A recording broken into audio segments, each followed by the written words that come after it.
Rise. You've been sitting for 3 hours.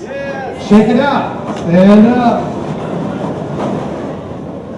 Everybody, stand up. It's good. Good. Stretch up. Good.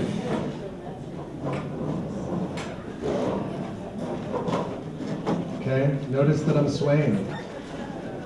Start to move.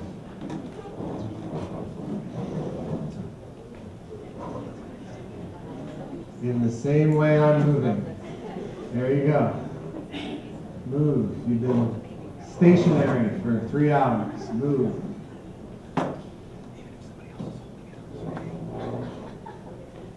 Ready?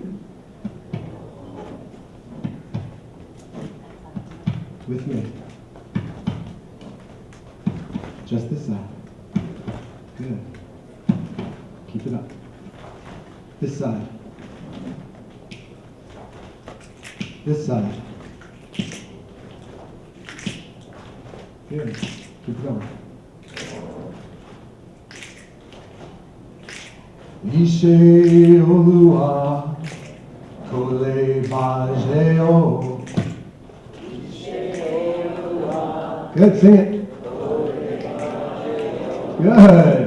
Ishe Olua Kole Bajeo.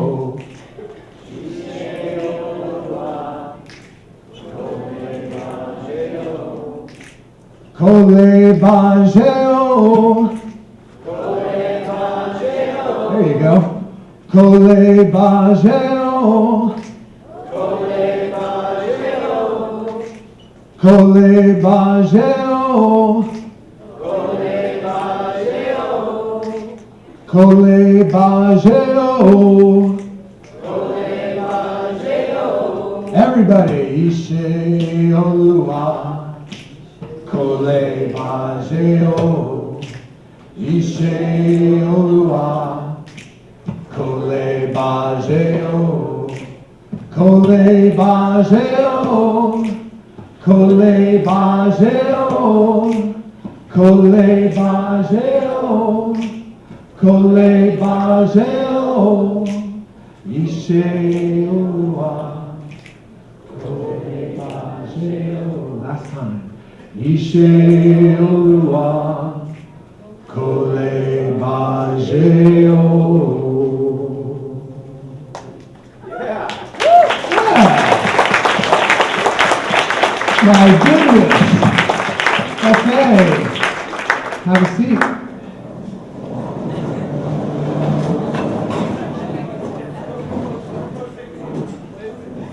Show of hands. How many people in the room are not musical or not musicians? Be proud. Raise your hand. All right. How many people in the room don't have any rhythm? Be proud. Okay. I hate to call this out on you, but you were just musical and do have rhythm. Okay. Now, at 8:15 this morning, this 250 people were all 250 different individual rhythm machines buzzing, getting ready, getting out the door, trying to get here. Right? But within 1 minute, we became one rhythm, one voice, through music. How is that with a room full of non-musicians who don't have any rhythm? How is that possible? Well, let me tell you. If you got one of these, and it's pumping, and you got two of these, and they're breathing, you have rhythm. Your body is organized from the cellular level to the systems level in rhythm. You are rhythm. It's not that you have rhythm, you are rhythm. Now, some of us dance better than others. It's cool. That's a function of coordination. That's not rhythm. You are a rhythmic being. And in nature, there's a concept in nature called entrainment. And entrainment is when two rhythmic beings come into interaction with each other. They seek to sync with each other. And you, as a rhythmic being, therefore seek to sync. Say, I seek to sync. I seek to sync. Say, we sync to sync. Whoa, let me try that again. We seek to sync. We seek to sync. Now turn to the person next to you and say, you seek to sync. Yes, you do. Yes, you do. You are a rhythmic being. That which has been created can never be destroyed. Now, there are two social psychologists, Joe McGrath and Janice Kelly, who wrote a book on this called Time and Human Interaction. And in 1986, they proposed the social entrainment model. And they say that when temporal patterns of individuals, temporal patterns are rhythms, time patterns, rhythms. When the rhythm of two people are in interaction with another, they become mutually entrained. They get in synchrony. Now, if you were in my house, this is my wife Angelique, my daughter Allie, and my son Julian. If you were in my house in my kitchen at 7 a.m. on any weekday morning, you would see synchronization, right? We are whipping out 4 breakfasts and 4 lunches in a small space in a small amount of time, and nobody's bumping into anybody because we are in sync, right? So when you're around somebody on a regular basis, you sync up. Your rhythm, your pattern syncs together, doesn't it? True or true? True.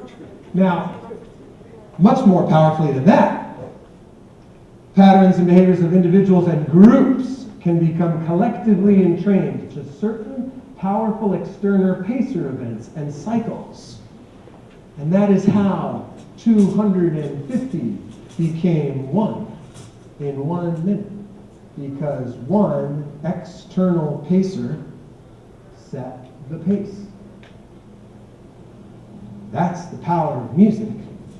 Now, why use music as an agent for social entrainment? Think about this. As groups, would it be good for groups to seek to sync? Yeah. Why is that? Well, first of all, hey, I work guitar. You work keyboards? Hey, you work drums? We should get together and work sometime. Said no one ever. We don't work music. What do? We play music. Now, as adults, we organize our activity around the concept of work, right? After class, what do you have? Homework, right? And then the rest of us, we go to our part-time job or full-time job and we work. And then when we go to the gym, what do? Work out. And then on the weekends, we do what around the house? We do housework, and we work in the yard, we work on the car, work. Serious stuff. Adults are serious, we work. Children, we organize our concept of activity in children around the concept of play. Right? Where do we hang out after recess? On the playground. We role play. We go on play dates. Adults attend workshops. Children go on play dates. Now, children, pre-prejudice, pre-history, pre-hate. Children are in the moment. And that's where music occurs. In the moment. That's why we play music. Now, our bodies are biologically wired for music. This is Homer Simpson. I'm dating myself. But Homer Simpson, his brain is wired for sleep, donuts, and duck beer. Yours and my brains are wired for music. When we listen to the music that we enjoy, or we make music, the reward center of our brain, called the nucleus accumbens, produces a chemical called dopamine, which is a pleasure chemical in the body, which is also produced when we eat chocolate and have sex. Dopamine goes up. Conversely, the stress chemical in our body, the stress hormone cortisol, that wears out our immune system over time, decreases. Dopamine goes up, cortisol goes down in the brain when we listen to the music we like and when we make music. Now, I don't know about you guys, but when I'm stressed, I'm not feeling too happy. I've got this cortisol running through my body. I'm not having my best thoughts. I'm not making my best decisions when I'm stressed. I'm definitely not on my best behavior. So when I want to access my highest self, literally, music provides the chemical landscape for me to access my highest self. And we all have a very personal and powerful relationship with music. It's like the mutual friend between any one of us. When we interact musically, we don't need to know each other first. See, we already know this guy music. And since we know, like, and trust music, we automatically extend that bond, that connection to each other. Which is why 250 can become one in 1 minute. So this is all really powerful theory that I've just shared with you so far. But now it's time for the rubber to hit the road. I'm going to share with you a video of my mentor. Her name is Christine Stevens. She is also a board-certified music therapist like myself. Christine was invited in 2008 to northern Iraq. And it was the first time that an international relief organization had sponsored a drum circle program for conflict resolution and peacemaking in a war zone.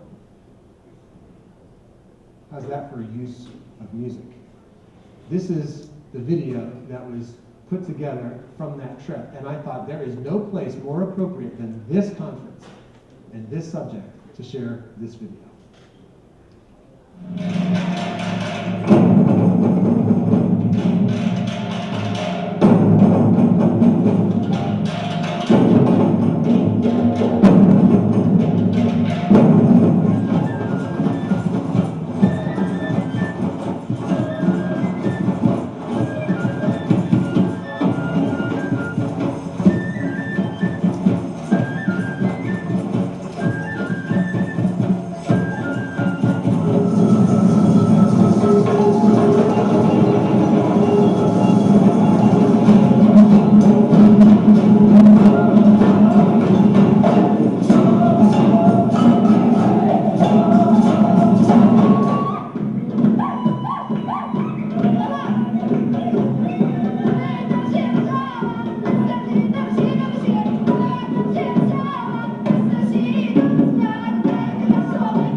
People from conflicting groups making music together.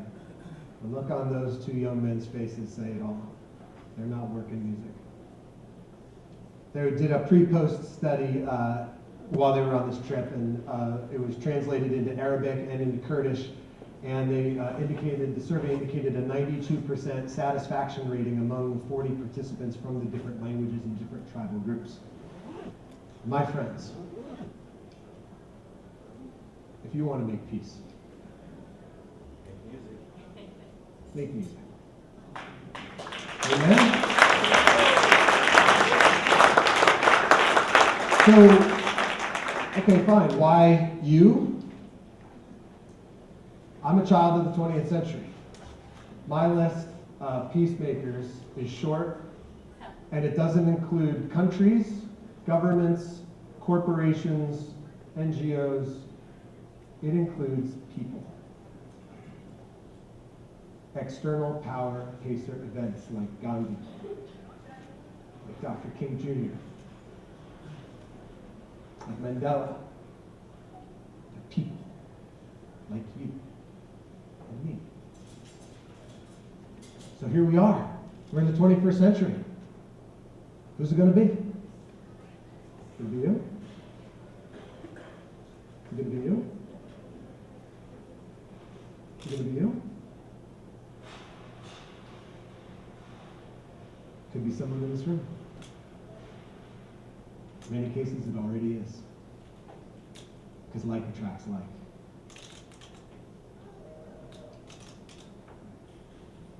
We started in song. We're going to end in song. I'm going to demonstrate one time, and then that voice that you have inside is going to share with me for 3 times. So it'll be 4 times. You ready? We're going to presence peace before lunch. It's very simple. Om Shanti Shanti Shanti.